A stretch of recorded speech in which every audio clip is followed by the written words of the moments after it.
예수님께서 귀가 먹고 말을 못하는 이 사람을 고치는 이 본문을 3주째 함께 읽고 은혜를 나누고 있습니다. 듣지도 못하고 말하지도 못하는 이 이중고를 겪고 살아간다고 하는 것이 어떤 건지 직접 경험해 보지 못한 사람은 잘 헤아리기 어려울 것 같습니다. 한문으로는 귀먹을 농자와 벙어리 아자를 써서 농아라고 부릅니다. 그런데 예수님께서 치유하신 이 기적의 사건은 단순히 육체적인 질병만을 치료하는 것이 아니고 그것에는 반드시 우리들의 영적인 신앙의 상태도 포함되어 있고 그것을 상징하고 있다는 말씀을 제가 여러 차례 드렸습니다. 우리는 적어도 여기 앉아있는 여러분들은 제 설교를 잘 듣고 계시기 때문에 내가 귀머거리는 아니라고 생각합니다. 그리고 또 우리가 방금 전까지 찬송을 불렀기 때문에 내가 말을 못하는 벙어리라고 생각하지는 않으실 겁니다. 그런데 정말 우리는 제대로 듣고 있는 건지, 제대로 말하고 있는 건지, 영적으로 농아 상태는 아닌 건지, 이런 심각한 질문을 이 본문은 우리에게 하고 있습니다. 저도 어렸을 때 부모님께서 해주셨던 그 소중한 말씀을 잔소리처럼 들었습니다. 말소리는 들었지만 그 말의 의미를 깨닫지는 못했습니다. 그런 자식을 보면서 저희 부모님은 아마 한숨을 쉬셨을 거고 언제 철이 들려나 하면서 탄식하셨을지도 모르겠습니다. 그뿐만이 아니라 스승이 전해준 가르침, 나아가 우리를 향해 선포되는 하나님의 거룩한 말씀을 우리는 수천 번, 수만 번 들었지만 귀가 있다고 다 듣는 것은 아니었습니다. 그래서 복음서를 보면 예수님께서 들을 귀가 있는 사람은 들어라 라는 말씀을 자꾸 반복해서 하신 이유도 바로 여기에 있습니다. 영적인 귀, 마음의 귀가 닫혀 있으면 당연히 영적인 입도, 마음의 입도 닫힐 수밖에 없습니다. 들어야 할 소중한 것을 듣지 못하고 세상의 시끄러운 소음 혹은 욕망을 충족시켜주는 말초신경을 자극하는 소리만 듣기 때문에 그 입에서 흘러나오는 것도 거룩한 진리의 말씀이 흘러나오지 않습니다. 문제는 전혀 말씀의 의미를 깨닫지 못하면서도 나는 지금 듣고 있다고 생각한다는 겁니다. 모르면서 안다고 여기는 것과 같습니다. 아니, 모른다는 사실조차도 모릅니다. 굉장히 심각합니다. 요한복음 9장을 보면 예수님께서 맹인, 안 못 보는 사람을 고치시는 장면이 나오는데 그것을 옆에서 빤히 두 눈을 뜨고 지켜봤음에도 불구하고 바리새인들은 그 의미가 무엇인지를 보지를 못했습니다. 그래서 이렇게 말씀을 하십니다. 너희가 맹인이 되었더라면 죄가 없으려니와 본다고 하니 너희 죄가 그대로 있느니라. 차라리 맹인이어서 내가 지금 무슨 일을 했는지 너희들이 못 봤다면 괜찮겠는데 다 봤다고 하니 너희들의 죄가 그대로 있다. 이 말씀을 우리에게 적용을 해볼까요? 차라리 귀가 막혀서 하나님의 말씀을 못 들었다고 한다면 괜찮겠지만 여전히 들었다고 하니 너희들의 죄가 그대로 있을 것이다. 영적인 농아인 우리에게 하시는 말씀처럼 들립니다. 자기 귀를 즐겁게 해주는 소리만 들으려고 하고 입에 쓴소리는 듣지 않으려고 닫아버립니다. 아픈 가르침일수록 그 말씀을 품고 그 말씀이 내 삶이 되도록 몸부림쳐야 되는데 우리는 저항하고 반항합니다. 그래서 부모나 스승에게 대들기도 했습니다. 왜 이렇게 우리는 제대로 듣지 못할까? 그게 바로 잘못된 고정관념 혹은 통념 때문입니다. 그 공동체는, 그 집단을 유지하는 데 필요한 담론들이 있습니다. 그 공동체를 유지하는 데 필요한 이야기들이 있습니다. 그것을 벗어나면 전혀 이야기가 통하지 않습니다. 예를 들어서 흉보기를 좋아하는 사람들이 모이면요, 흉을 잘 보는 사람이 잘난 사람입니다. 그런데 그 자리에서 우리 이러면 안 되는 거 아니야? 라는 얘기를 했다가는 오히려 잘난 척한다고 따돌림 당하기가 쉽습니다. 제일 지혜로운 건 그 자리를 벗어나는 겁니다. 법도 마찬가지입니다. 잘못된 법일수록 잘 지키면 오히려 사악하게 돼버립니다. 유대인의 율법 중에서 안식일법이 그랬습니다. 안식일에는 아무 일도 해서는 안 되니까 병자를 치유해서는 안 됩니다. 죽어가는 사람을 살려서도 안 됩니다. 차라리 그대로 방치하는 것이 안식일법을 잘 지키는 겁니다. 이처럼 문자나 조문에 매여 있는 잘못된 율법주의를 가지고 있는 그 마을에서 내가 벗어나야만 치유를 받을 수 있습니다. 로마의 식민지 지역은 로마의 법이 대세입니다. 로마의 절대 권력에 어떤 사람도 비난하는 말을 하거나 토를 달아서는 안 됩니다. 로마의 황제가 바로 신의 아들이고 세상을 구원할 구세주입니다. 로마에 대한 충성의 말만 들어야 되고 충성하는 말만 해야만 됩니다. 그 외에는 안 됩니다. 귀머거리와 벙어리로 살아야 되는 거죠. 그렇게 로마 제국주의 이념에 의해서 고착화된 그 마을로부터 데리고 나와야만 이 사람은 치유될 수 있습니다. 오늘 우리가 읽은 본문은 예수님께서 로마의 식민지 지역을 이곳저곳 거쳐가면서 선교하기 위해서 베풀었던 기적입니다. 그들의 귀는 로마의 식민지 사람들에게 맞는 통치 이념에 길들여져 있었습니다. 그래서 예수님께서는 그 규격화되고 타성에 젖어 있는 그 마을로부터 이 귀먹고 말 못하는 사람을 밖으로 데리고 나가신 거죠. 데리고 나온 것 자체가 치유의 시작입니다. 그리고 그에게 침을 뱉듯이 말씀을 하십니다. 말을 듣는 사람의 입장에서는 치욕적이고 모욕적이지만 그 사람을 다시 일으켜 세울 수 있는 뼈아픈 소리, 심령과 골수와 관절을 찔러 쪼개는 것과 같은 통증을 주는 말씀을 그에게 하십니다. 그런데 쉽지 않습니다. 몇 마디 옳은 소리 들었다고 해서 그 사람이 갑자기 삶의 방향을 바꾸지 않았습니다. 예수님의 복음이 말 그대로 기쁜 소식이 아니었습니다. 이 사람들에게 기쁜 소식은 로마의 시민권을 얻는 것, 로마의 시민의 자격으로서 출세하는 것이 그들에게 복된 소식이었지, 민족의 정체성, 자주성 이런 것은 전혀 기쁜 소식이 아니었습니다. 그런 모습을 보고 예수님께서는 하늘을 우러러 탄식하십니다. 그리고 오늘 본문 전체에서 유일무이하게 딱 한마디 말씀을 던지십니다. 34절인데 우리 다 같이 함께 읽어보실까요? 하늘을 우러러 에바다 하시니 이는 열리라는 뜻이라. 아멘. 하늘을 우러보며 탄식하셨다. 이 탄식이라는 단어가 스테나조라고 하는 단어인데 마가복음에서는 여기 딱 한 번만 등장합니다. 뭔가 무거운 것이 가슴을 짓눌러서 답답해서 자기도 모르게 신음소리가 탄식처럼 흘러나오는 겁니다.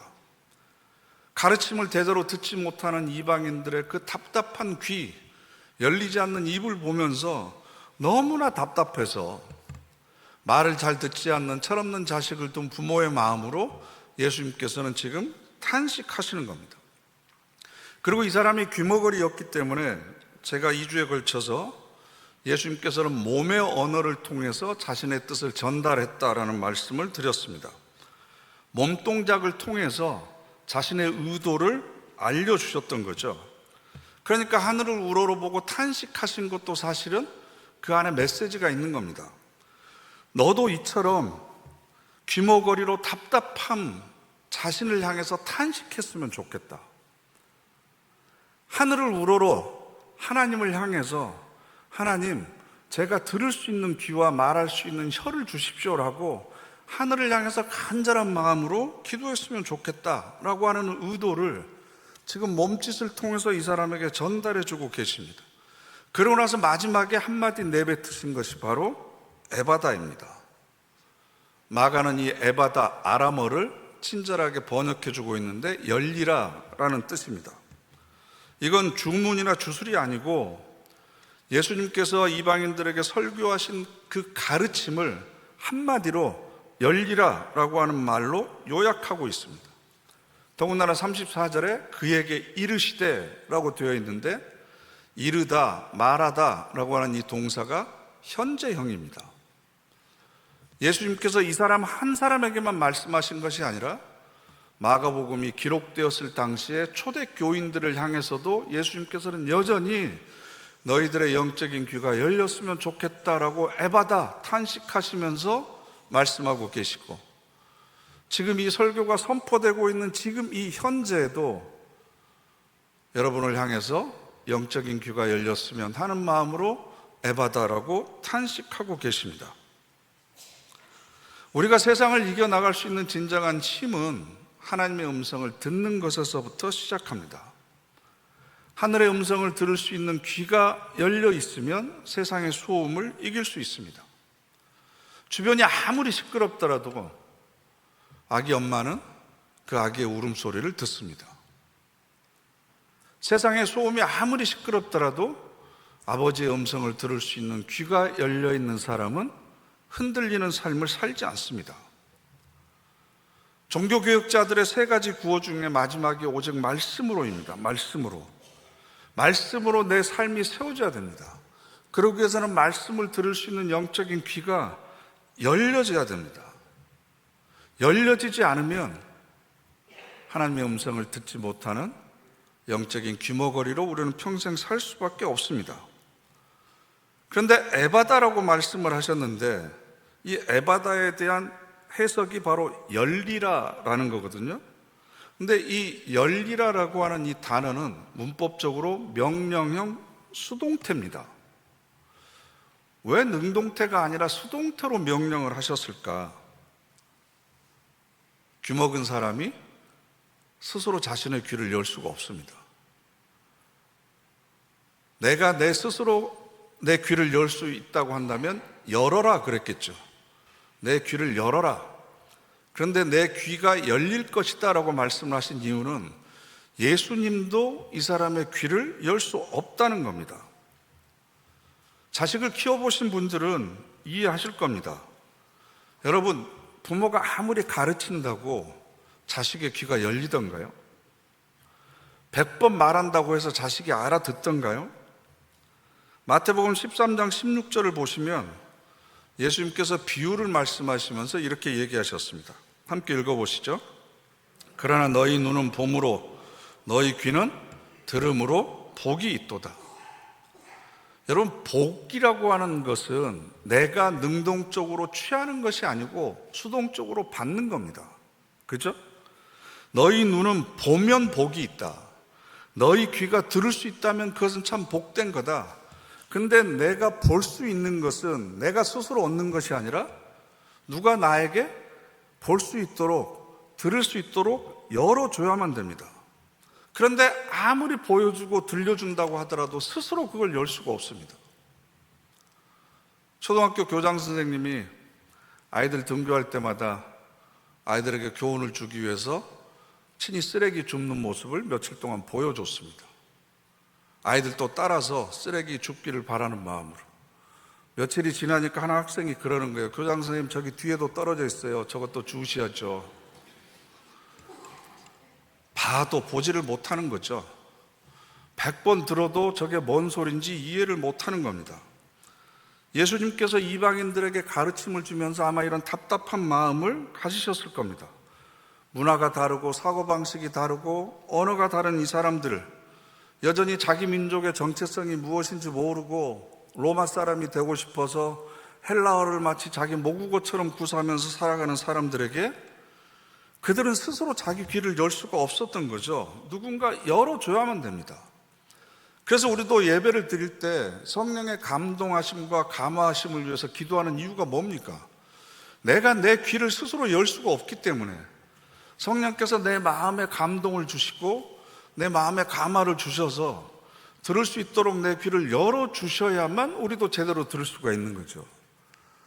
그러니까 예수님께서도 열어주실 수가 없어서 하늘을 우러러 보시고 탄식하신 겁니다. 하나님, 아버지만이 이 사람의 귀를 열 수 있습니다. 아버지만이 이 사람의 닫힌 혀를 풀어줄 수 있습니다. 그래서 이 열리라라고 하는 이 단어가 신적 수동태라고 그럽니다. 하나님만이 열어주실 수 있고 하나님만이 풀어주실 수 있다라는 거죠. 그런데 하나님께서 그 은혜를 베풀어 주셨습니다. 35절 말씀 함께 읽어보실까요? 그의 귀가 열리고 곧 풀려 말이 분명하여 졌더라. 아멘. 귀가 열렸다도 수동태고요, 맺힌 것이 곧 풀렸다라는 것도 수동태입니다. 맺힌 것이라고 하는 이 단어는 굴레, 결박이라고 하는 뜻을 가지고 있습니다. 쉽게 얘기하면 말에 재갈을 물리듯이 그 입에 뭐가 물려 있는 것처럼 제대로 혀가 돌아가지 않아서 말을 제대로 못한 거죠. 그런데 곧 풀려 말이 분명하여졌더라 라고 이야기하고 있습니다. 이제는 자기 민족의 정체성을 가지고 자기 민족의 언어를 회복하게 됐다는 겁니다. 일제시대 때 일본 사람들이 우리의 언어를 일본말로 바꾸려고 했잖아요. 그래서 우리의 이름도 전부 일본어로 바꿨습니다. 언어를 바꾼다고 하는 건 혼과 정신을 바꾸는 겁니다. 언어는 존재의 집입니다. 그렇기 때문에 예수님께서는 일부러 에바다라고 하는 아람어, 그들의 모국어를 쓰셨던 거죠. 그런데 의아한 건 36절에 예수께서 그들에게 경고하사 아무에게도 이르지 말라 하시되, 이게 말이 되나요? 평생 벙어리였던 사람이 자기 마음과 생각과 감정을 전달할 수 있는 수단이 없어서 몸짓으로만 전달했던 사람이 이제는 말이 분명하여졌는데, 그래서 내 생각과 감정을 정확히 표현할 수 있는데 아무에게도 말하지 말라고 그럽니다. 특히 마가복음에 이 표현이 너무나 자주 나옵니다. 1장을 보면 나병 환자를 깨끗하게 하셨습니다. 그래놓고 엄히 경고하사 이르시되 삼가 아무에게 아무 말도 하지 말아라. 여러분이 만약에 불치병에 걸렸는데 기적적으로 하나님께서 치유해 주셨어요. 그럼 아무에게 아무 말도 하지 않겠습니까? 이 명령을 여러분들은 지킬 자신이 있습니까? 왜 예수님께서는 이런 침묵의 명령을 하셨을까? 이 에바다라고 하는 단어는 단순히 열리라라고 하는 뜻도 있지만 이방 사람들의 민족성과 그들의 종교성과 정체성을 깨워주는 단어입니다. 로마의 식민지의 이념을 가지고 살아가지 말고 자기 민족의 정체성을 가지고 살아가라. 정체성이 깨어났다라고 하는 것은 곧 로마를 향해서 반기를 들 수밖에 없는 거죠. 결국 희생과 죽음이 잇따를 수밖에 없습니다. 35절에 있는 것처럼 말이 분명하게 자신의 의사를 전달하게 되면 분명히 핍박과 박해를 받을 수밖에 없습니다. 그래서 예수님께서는 아무에게 아무 말도 하지 말라고 그러신 건 아닐까? 저는 추측을 해봅니다. 이와 비슷한 내용이 마가복음 8장 27절에도 있는데요, 빌립보 가이사라에서 예수님께서 제자들에게 사람들이 나를 누구라고 하느냐? 예언자라고 그럽니다. 세례 요한이라고 그럽니다. 너희들은 나를 누구라고 그러느냐? 그랬더니 베드로가 주는 그리스도신이다 라고 이야기를 합니다. 바로 30절에 이에 자기의 일을 아무에게도 말하지 말라. 내가 그리스도인 것을 아무에게도 말하지 말라. 그리스도라고 하는 단어의 뜻은 기름 부음 받은 자, 세상을 구원할 자, 메시아입니다. 이때 로마의 식민지 하에서 크리스토스, 그리스도라고 하는 호칭을 얻을 수 있는 유일한 사람은 로마의 황제밖에 없었습니다. 로마의 황제를 놔두고 예수님을 그리스도라고 부르는 것 자체가 이미 반역죄에 해당이 됩니다. 예수님께서 십자가 처형을 당했을 때 죄목이 뭡니까?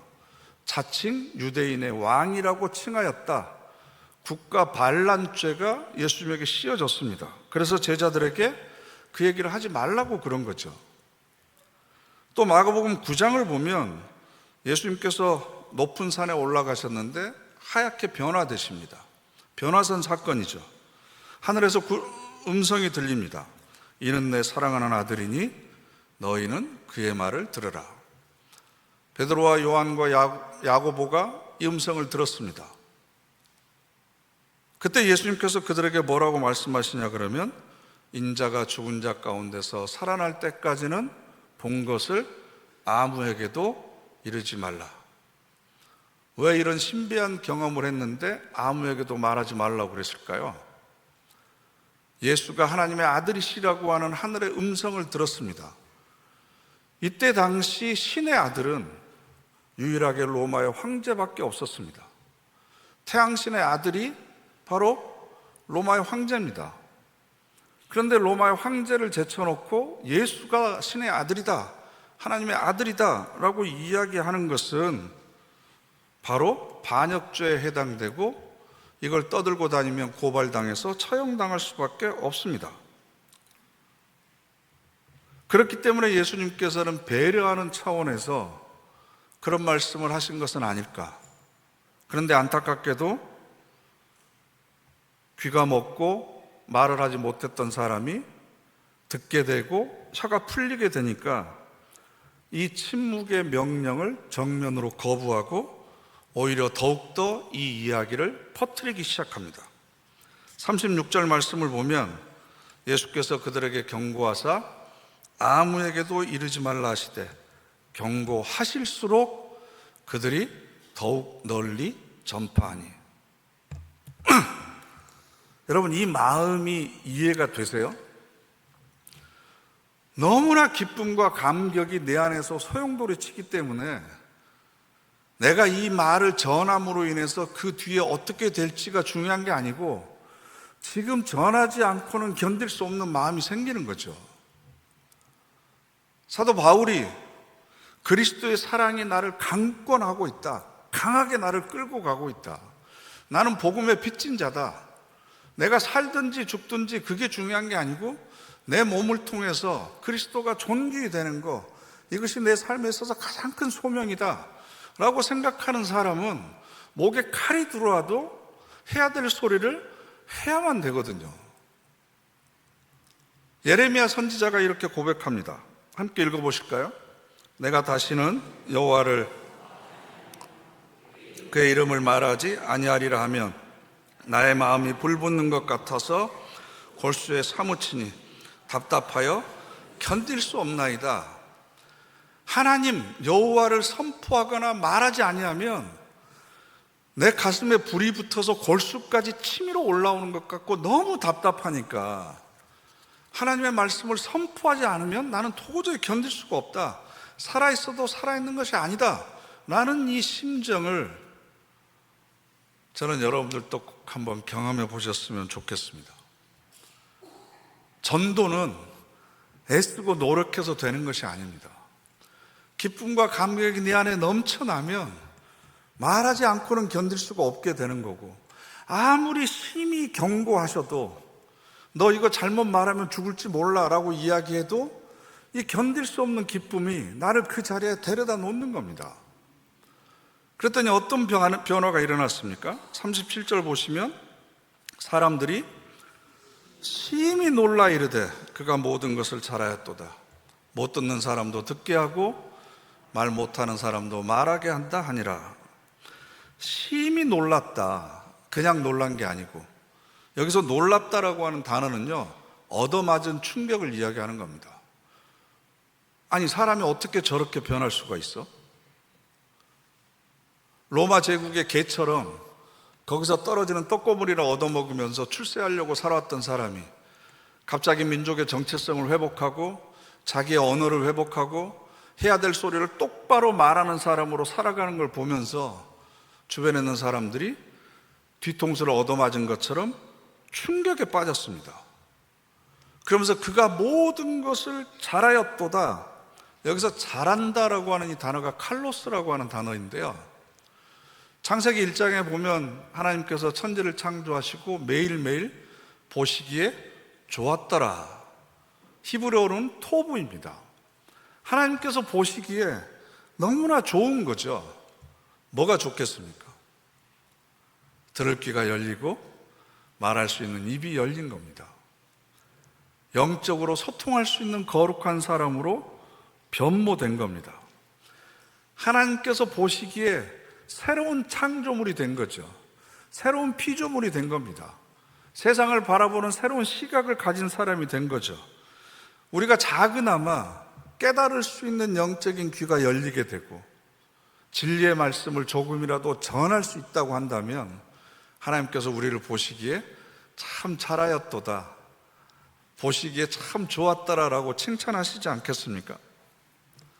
그래서 이 사건을 보면서 저는 우리들의 영적인 귀와 입술이 열리기를 간절히 바랍니다. 거기에 더해서 영적인 눈도 열려지기를 바랍니다. 그 사랑에 감격해서 진리의 말씀을 듣고 깨달으면 깨달은 바를 전하지 않고는 내 가슴에 불이 붙는 것 같고 골수에 사무치는 것 같은 그 기쁨이 내 입술을 열어서 많은 사람들에게 복음을 전하게 되기를 바랍니다.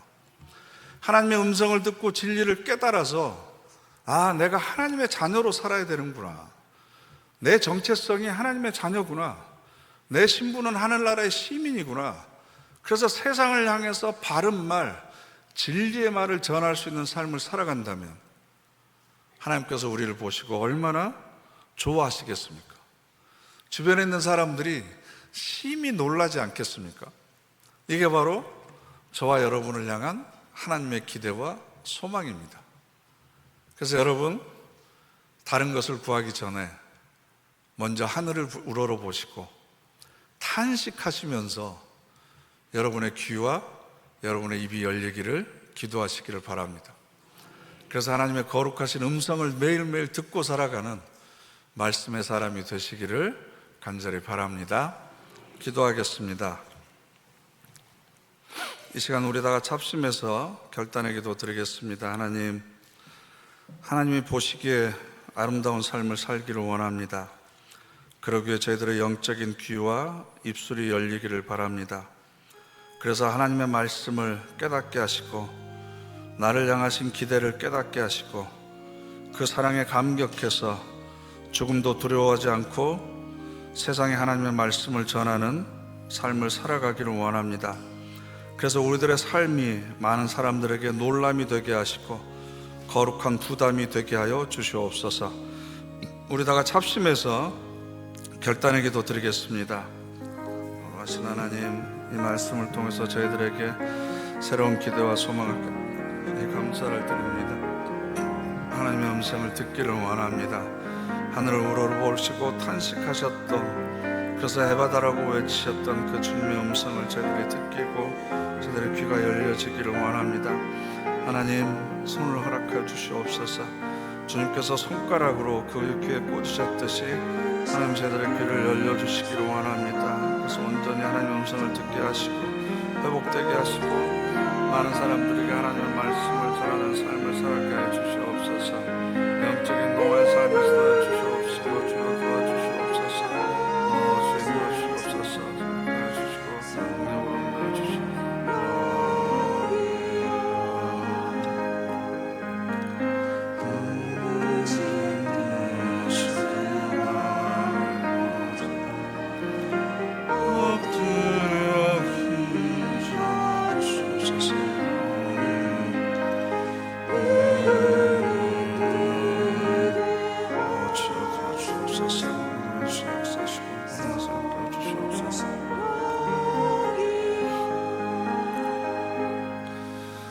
하늘을 우러러보시고 탄식하시며 에바다 열리라고 말씀하신 그 음성을 저희들이 듣기를 원합니다.